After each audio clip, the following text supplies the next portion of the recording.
संगती तुमच्याही कामाची नाही, कुसंगती माझ्याही कामाची नाही. दुसरी संगती विसंगत. विसंगती परमार्थातही नको, विसंगती संसारात सुद्धा. कितीही मोठा सत्ता ठेवा, हे मंडप मोठा आहे, गायक वादक तयारीचे, कीर्तनकार चांगला आहे, पकवाजा सुंदर आहे, आणि माईक सिस्टीम खराब असेल तर जमल का?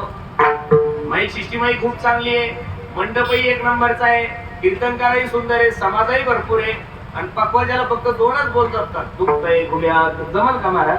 पकवाजाही चांगला लागेल, माईकही चांगले लागेल, कीर्तनकारही चांगला लागेल, मंडप मोठा आहे, कीर्तनकार चांगले, गायक चांगले, वादक चांगले, सगळं काही आहे, आणि पुढे लोकच नसल बसायला. सांगेल कोणाला? या डिळ्याला कीर्तन सांगेल का माणूस? मग कीर्तनकारही चांगला आहे, समाजही भरपूर आहे, गायकही चांगले, वादकही चांगले, माईक सिस्टीमही सुंदर आहे, आणि कीर्तन संपल्यावर नुसता बुक्का असं जमल का महाराज? नाही नाही, ते सर्वात महत्वाचं आहे. बाकी सर्व जग मिथ्ये, ते सत्य आहे महाराज. म्हणून सगळ्या गोष्टी व्यवस्थित असल्या तर जमल. काय सुंदर उदाहरण आहे.